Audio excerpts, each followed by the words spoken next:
Tuesday edition, Morning Scone, presented by Brock, Baton Rouge Orthopedic Clinic, and Hudco Roofing, HudcoRoofing.com. Hope you all had a great Monday. If you had Monday off for Labor Day, awesome. Hope you really enjoyed the day. I did not have Monday off for Labor Day, and subsequently it angered a lot of people, but oddly enough, if you heard the Open to AFR, or if you saw the video of the Open of AFR on YouTube, the gist of my explanation is that I don't think LSU wins anything of significance under Ed Orgeron any longer. It is laid out a lot, for a lot of the same reasons why I made that same proclamation at the beginning of 2016 when LSU lost to Wisconsin about Les Miles. And I think the reasoning is you have way too much starting to pile up in the cons for Ed Orgeron that it's going to be too hard to overcome. This team has some fatal flaws, obviously. The offensive line, what we thought was a strength in the defensive front seven really got exposed. Youth at quarterback, inability in the running game, just too many flaws that you're going to run up against good teams in the SEC, and you're going to end up with a 7-5, 8-4. I mean, some people are even thinking 6-6. I mean, I've heard the extremists go, but they'd be lucky to win 4 games. I don't think that's the reality, obviously, but I think it's not just that they lost to UCLA; it's how they lost, which is so concerning. So, all of that. By the way, before the season, I picked him 9-3. One of the 3 losses was to Ole Miss. A lot of people didn't like that.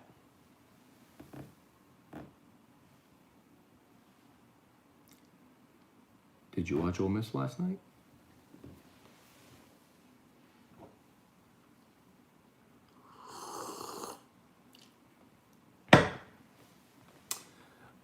Anyway, so let me know your thoughts. By the way, if you're on YouTube, do me a solid. Smash that like button. Appreciate that. And if you're on Facebook, please like the page, share the post. Brad Martin, good morning. Trivia Carter. Spurge, Tim Gotro, DC Bayou the Bengal. Strong Side, good morning. Jason Mabio, morning everyone. Hope you light up tea on the podcast. The product on the field that we get from the coaching staff is unacceptable. Today, this morning, T-Bob and I are going to record Scone and T. So on Tuesdays, you will get the weekend recap. On Fridays, you will get the weekend preview. So we're going to record this morning.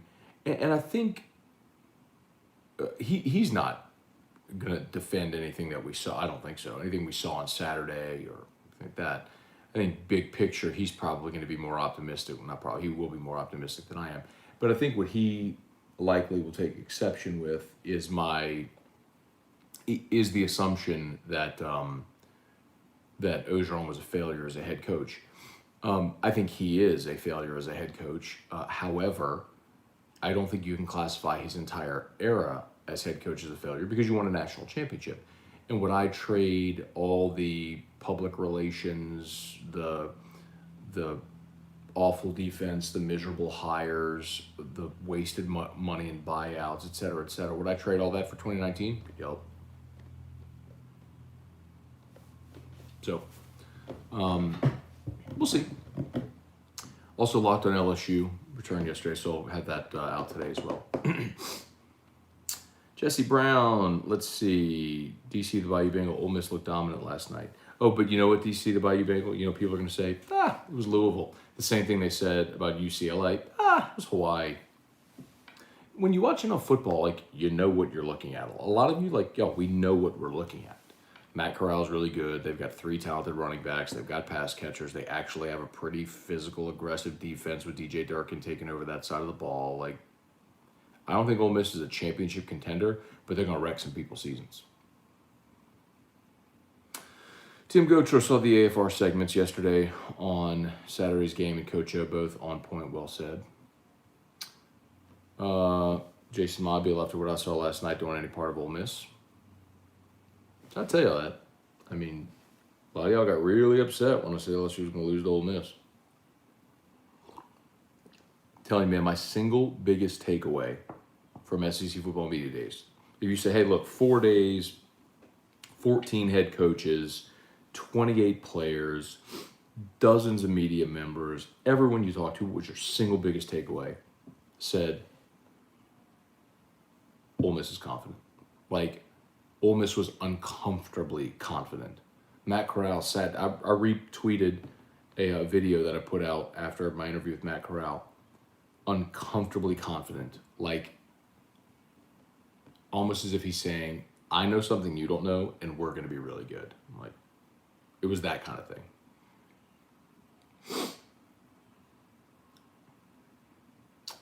Brady Smith, morning, Matt. Seeing a lot of hate toward you on Twitter. Good thing Twitter isn't real life.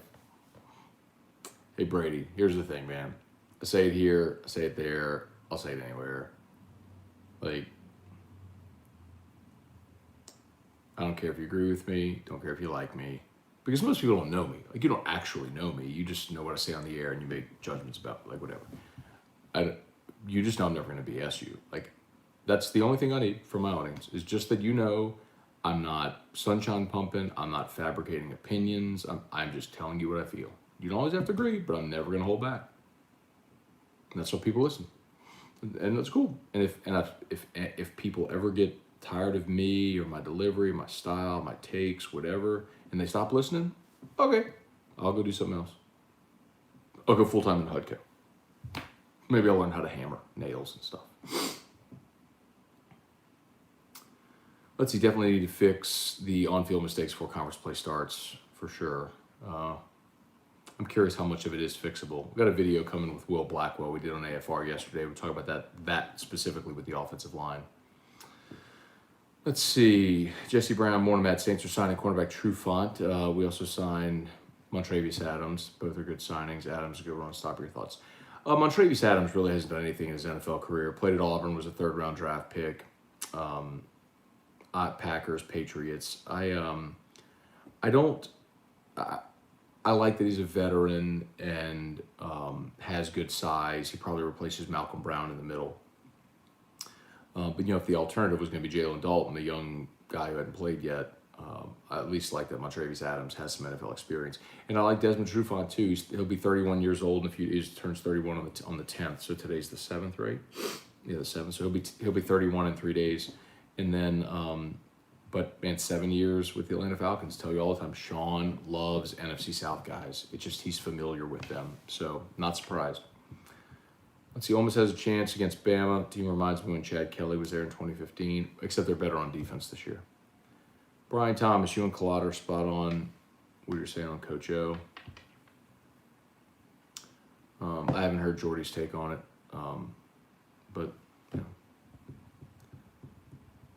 I've spent the majority of the last 1,262 mornings with you, Matt. I know you're kidding. Brady, you probably do know me better than a lot. You probably do. Jacob Hibbard, good morning from Utah. Alex Day, good morning. Yeah, man, check out the Scone and Tea podcast. If y'all haven't subscribed yet, however you get your podcast, Scone and Tea. That's the letter T. We'll drop it probably around, sometime probably around noon today. Brad Martin, I'm not holding my breath for this team to be 500 this season unless they get some things cleaned up and they start to gel more as a team after the next couple of weeks. I can see 6-6 or 7-5. I think both are possibilities. I think 8-4 is a possibility. I think they're going to play a lot of games that are, like we talked about before the season, that are point spread games where it's within a field goal, and just if the bounce goes your way that day or not. I think Kentucky's a game like that. I think Mississippi State's a game like that. Auburn could be. I think LSU actually would be heavily favored against Auburn, but that could be close. Scott Fields, Chris Domain, Kelly Presley. Good morning. Jordy went in on Coach O and his right-hand man. Did expect that to happen. Well, Chris, I mean,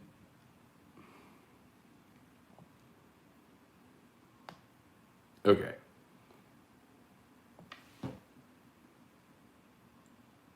This is why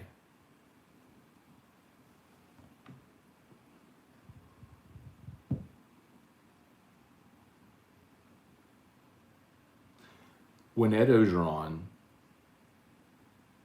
is coming on your radio show every week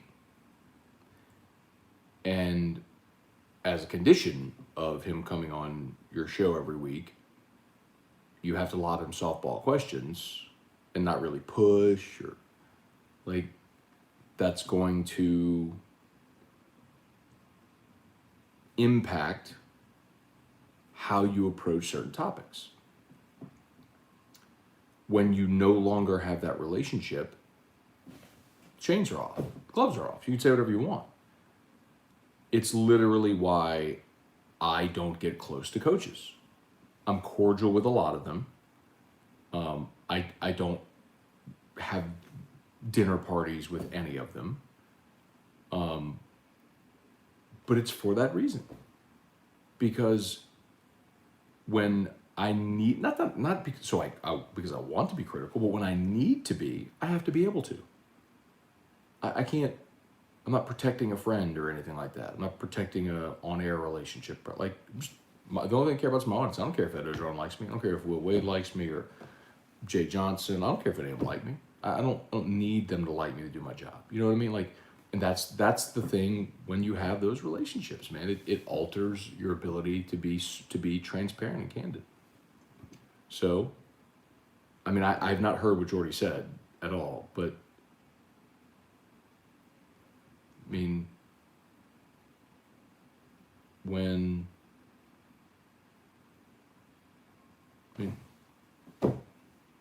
not going on a show anymore.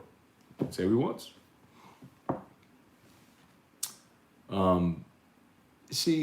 Look, I want to address that. Trivia said, that's why Will Wade's a great coach. You can criticize me and still talk to you. I want to be clear about something.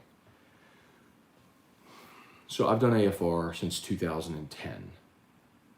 So this is the 12th football season that I've done AFR.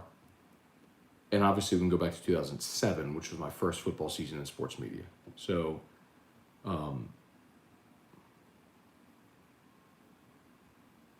15 years.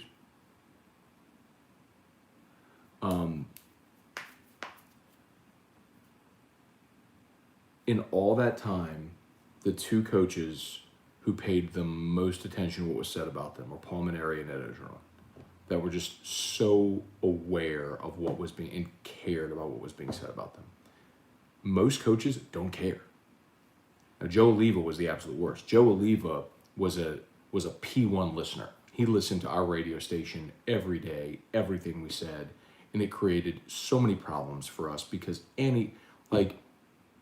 if I said a coach's shirt was untucked, he's calling my boss. Why would he say blah, blah, blah? And it created a tremendous amount of pressure. Scott Woodward doesn't care. I mean, I teed off on the Title IX stuff, the Hush Blackwell stuff. Didn't hear a word. One time I did a live read for Pluckers. I'll tell you all this honest to goodness true story. One time I was doing a live read for Pluckers, and I said, just offhand in passing, was like, yeah, why go pay those stadium food prices when you could, eat before or after the game at Pluckers right there. It was for baseball, like right there, just in the shadows of Alec Box Stadium.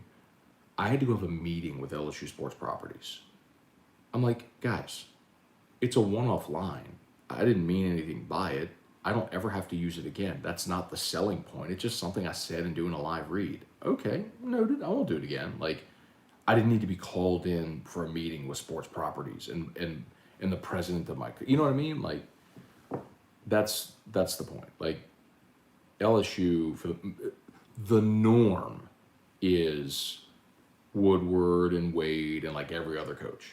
The outlier is Orgeron, who cares so deeply about what's being said about him. He's got his minions listening to everything being said and reporting back to him, and that's the outlier.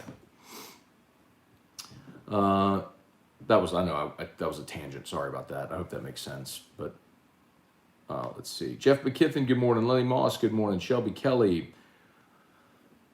They're saying the 29th before we get electricity in Homa. Oh, God, I'm so sorry to hear that, man. You keep your head up, man. If y'all need something, I don't know what we can do, but Shelby, in the meantime, like the one thing that I know I can do is I can expedite roofing. So if y'all need tarps or roofing, let me know, man. I can certainly expedite that. Bob Landry, good morning. How'd you do in the practice test? Practice test. I don't know what you're talking about, Bob. Sorry, man. Kerry Hughes, let's get Joey Freshwater to the swamp water. Joey Freshwater. Steve Scott, good morning. Ole Miss looked really good last night without Lane on the sideline. Very impressed. Good team. Brian and Andy Pitt, good morning from Chi-Town. Have to fix these problems. Now the laughingstock of college football. He's a PR nightmare. He is a PR nightmare. There's no question about that. Brian Ashcraft, good morning. Todd Rome, good morning from Fort Collins. Charlie Gale, Clayton O'Callahan. Let's do about 10 more minutes, y'all. Got to get through to the doctor. Clayton O'Callahan, good morning, Matt. Without Joe Burrow as a quarterback, LSU's gone 20-12 under O. That will not cut it. Well, I think they're 30-15 without. Oh, no, I'm sorry. I was just eliminating 2019. You're right. That includes 2018. My bad. Way too early replacements for O. No, Aranda won't come back. The one to keep in mind, which y'all may laugh at, is Jimbo. When Woodward, first of all, it's Woodward, who hired Jimbo at A&M, and when Woodward did the deal with Jimmy Sexton, initially there was no buyout for Jimbo, and even though they just re-upped his deal, there was still no buyout for Jimbo, so he could leave scot-free, and you don't have to pay a buyout to get him. Now you'd have to pay him a lot of money, but don't put it past Jimbo maybe to start there, or Woodward to start there. Casey Williams, good morning, Matt. You called it. Ole Miss looked good last night. They did score 40+. Jeff Stipe, I think we win the next 4. Kentucky game will tell us everything. I think there's a really good chance of that, Jeff. I need to see more of Auburn. They put up 60 this week, but it was against Akron. I want to see a little more from Auburn. But LSU should win the next 2 weeks, and I certainly think they can beat Mississippi State on the road. T-Bob is eating you alive on air for saying it was a bad hire. First of all, I didn't say it was a bad hire. I mean, I did 5 years ago. Daniel Poppich, what's your take on Texas, Arkansas this weekend? I like Texas. I think they were really, I think Sark was impressive in his debut. ULL is a good, not great, but a good opponent, and they just controlled that entire game. I think they'll do the same this week. Charlie Cavell, Jesse McGraw. At this point, we need to let freshmen run the ball. Armani Goodwin wasn't available, and I don't know that they are totally sold on Corey Kiner. Stylistically, he's very similar to Ty Davis Price. They're kind of going with the veteran guy. Goodwin may have a chance when he gets back. William B. Kimbrough, good morning. Scott Fields, good morning. Chris Maggio, read that Urban Meyer could be opportunity to land if his NFL experiment fails. No, Chris, I don't think Urban Meyer's coming back to college.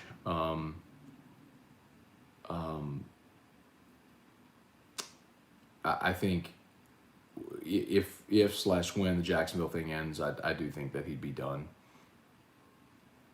Then again, some coaches just can't stay out forever.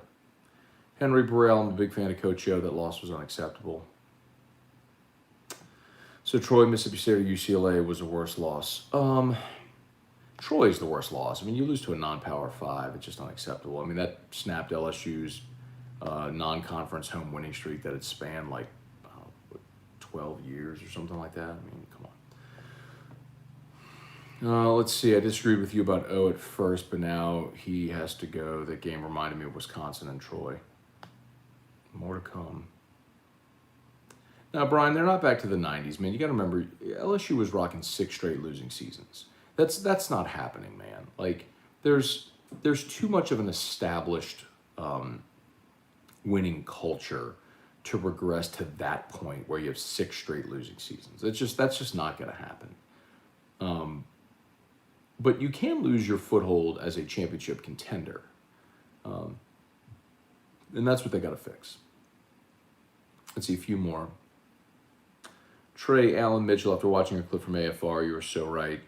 How we compete in the SEC when all defensive fronts are better than UCLA's? That's a legitimate question. Offensive line has to get much better.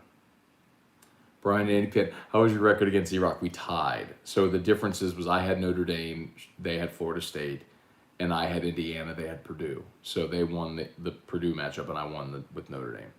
So we tied. Orgeron was a bad hire. I said it. I'll say it again. Bad hire. Leave was disaster. I mean, all that's true. It was circumstantially, but if you're looking in total of his resume, the fact that he won a national championship, but I think a lot of bad coaches have won national championships, have won titles in the past. So, think of it this way, like, had they hired a different coach, could a different coach have won a championship? Absolutely. Les Miles and Ed Orgeron won championships. I mean, the last 3 coaches at LSU have won championships. Jamie Leday, Matt Godwin, Damian Ramirez. Does Billy Napier get the call if Coach O does get let go? Maybe. I was surprised Napier didn't take the South Carolina job last year. But I think he'd be on the list. I don't know that he'd be my first choice, but he'd be on the list. Why does LSU always seem to have a bunch of nagging injuries? I think everybody does, Blaine. I honestly think Ed's just transparent. That's not a criticism, by the way. I just think he's more transparent, forthcoming with injuries, and you probably just don't pay attention to every other program when they talk about their injuries. Like Georgia has a ton right now. Hope Scott can get Hugh Freeze. I don't think Hugh Freeze is going to be the guy. Brady Smith, have you been in touch with Mike D since the storm went down to Lockport and Raceland to help my family? The bayou looks like a bomb went off. Brady, I actually have, and HUDCO went down and tarped Mike D's roof, and we're working on getting his roof replaced. So, yes, I have. He actually texted me yesterday to thank me for helping expedite that. So, told you, man, I can't do much in the way of storm recovery, but I can do that. So, HUDCO Roofing, if y'all, you or someone you know is in need. Oh, Joey Freshwater's Kiffin's Tinder. Is that real? Paul Batts, good morning. Why is T-Bob choosing to die on this hill? He even got into it with me on Twitter yesterday. It's obvious he's one of Coach O's minions. I mean, the point I'll go back to is, I don't know. I don't know what T-Bob, I'm obviously not listening to the show, so I don't know what he said today.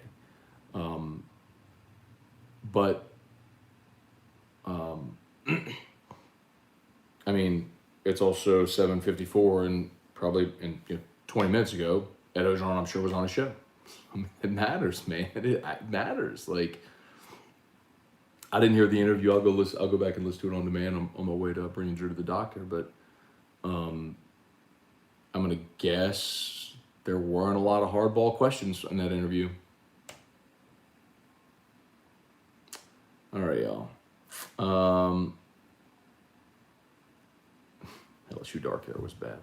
All right, y'all, I got to bounce. Actually, Drew's backpack is beeping, and I got to get him up and get him to the doctor. So, y'all have a great day. As always, shout out to Brock, the Baton Rouge Orthopedic Clinic, HUDCO Roofing. Of course, if you need an orthopedist, go see our friends at Brock. Primary location there at the Surgical Specialty Center, but Brock locations all over. And of course, HUDCO Roofing. If you or someone you know is in need of tarping or roof replacement post-Ida, give us a shout, HUDCOroofing.com, HUDCOroofing.com. Okay, y'all. Have an awesome day. We will see you for Locked on LSU, the Scone and T podcast, and an AFR3. Peace.